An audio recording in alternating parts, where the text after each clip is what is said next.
Hi there. My name is Allison, Big Al McLean, and I guess I have a YouTube channel now. It wasn't really intentional, I just needed it for a business purpose. But then I got to thinking, I have written my whole life and I've collected a lot of ideas that I've just written down, and I always thought that I'd write them into blogs. But some of them are years old, these ideas, and I still haven't yet got them written down. So then I thought maybe I could use this new YouTube channel of mine to get some of these thoughts out of my head, or at least out of my desktop folder, and just get them out into the world. And my intention is hopefully something resonates with someone and they find this helpful.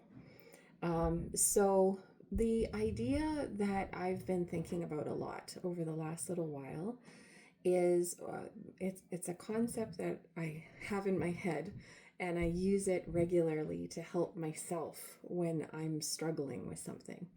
And I call them the coins. And I picture my mind almost like it has like the floating islands, like an Avatar or something like that. There's like a coin here, and there's a coin here, and a coin here, and a coin here. And the coins all represent a different human emotion. So, and in my daily life, I try and keep to the emotions that I like, right? So I like fun, I like joy, I like love, you know. And then I've noticed, and I think I'm like all other humans in this, that sometimes negative emotion comes up, like I feel doubt, or I'm critical, or I'm judging, or I feel anger, or fear, or whatever, hatred. And I've noticed that those emotions are just as valid, of course, as the positive ones. But what interests me is that I think they're all paired. And so it goes together with that concept of the coins. On the top of the coin, you're standing on the coin that is love, and you're trying to stay on the coin that's love. But sometimes love has its shadow side, and that's hate.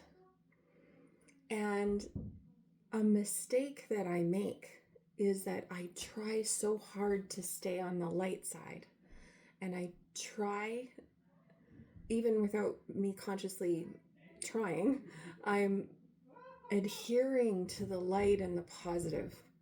And in fact, I think the consciousness movement that's out right now is a whole lot of this. Like people that are almost in denial of anything that's below the surface.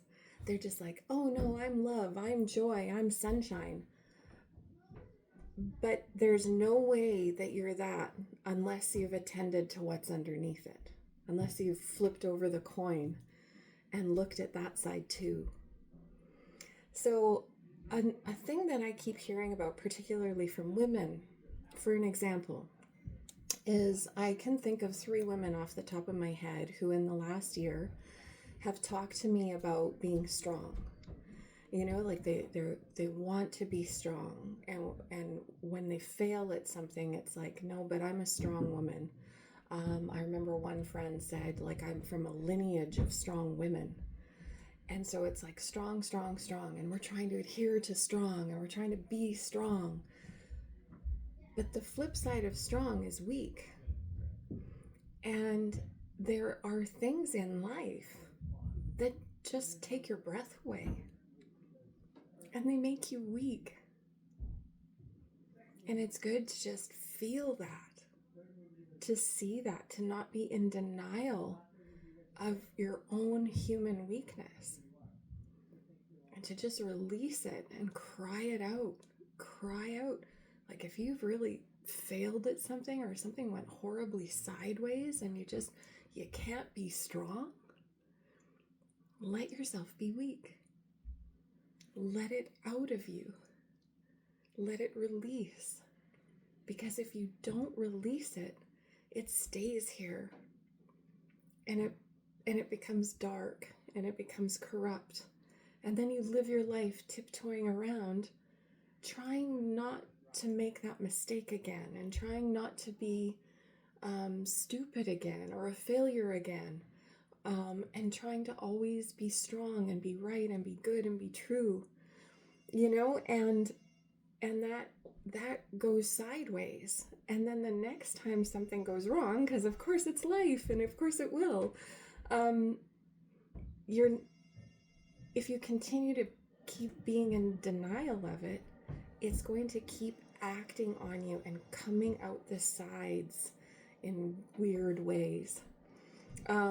So one thing that I noticed about a year ago with an employer, I really wanted him to see how smart I was, right? And how helpful I was. And I noticed all my thoughts for, just kind of walking around my day. I was like, I really nailed that, and he should know about that. And, I was really concerned with being viewed as an asset and an intelligent asset. Now, I know my own intelligence. It's interesting to notice that even though I know my own intelligence, there was still like this urge that I needed to prove it to him. And that's when I realized that I was attached to my own intelligence. So picturing intelligence as one of those coins floating around in your psyche, to flip it over and look at the flip side and to acknowledge that, so the flip side of intelligent is dumb or stupid, right? And so to let go of the intelligence, I actually explored and became friends with my own stupidity. And isn't that an interesting thing? Like, who talks about that? Who wants to say, like, I'm not intelligent, I'm stupid? Like, no one wants to say that, right? But if you are attached to your intelligence at all costs, like I know someone who's created a whole, like, almost like a structure around her intelligence. And if you were to try and, like, anything would set her off, And so when you're so attached to something like your own intelligence, you're giving away your power.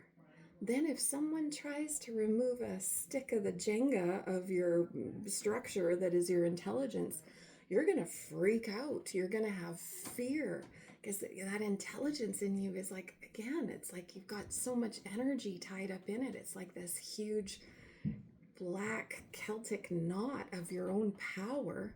And then if someone questions your intelligence, then you've given them your power. They have it in their hand, right? So I actually worked last year quite hard at embracing my dumb side, to take a look at it and to explore what I like about that part of me that does not know. There's so much I don't know. How awesome is that? Do you hear the possibility in not knowing? That opens up everything. Not knowing is expansive. How could I possibly know everything? The universe is far too large for me to know everything about it. So to embrace that I didn't know opened up my heart and opened up my mind. And I was able to explore things with this childlike expansiveness that felt really, really good, versus proving that I knew stuff felt really contorted.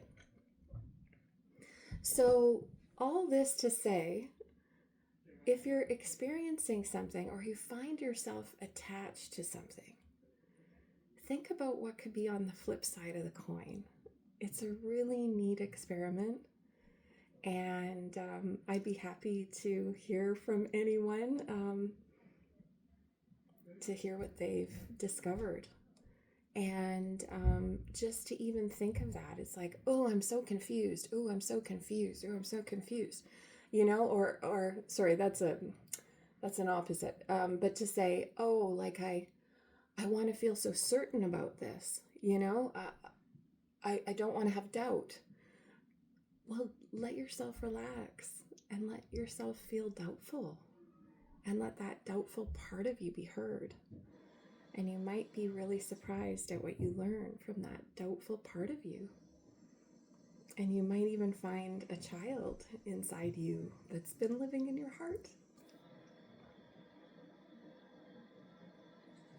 that's carried doubt for a long time, that needs to be heard. And you could be crying out something that is from 30 years ago, 10 years ago. So enjoy exploring the flip side. And hey, since I'm making this video, I'm a Soma breath coach.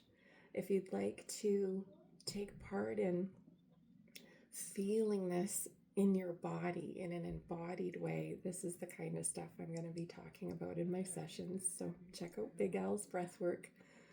And yeah, it's always good to find some breathing room in your life and slow down and stop reacting and explore the flip side. So enjoy you finding out what your coins are and enjoy peeking around the edges to see what's on the shadow side. As Jung said, the shadow it's half of who you are, right? And so to deny it is to deny half of who you are. So enjoy the flip side. All right, bye-bye.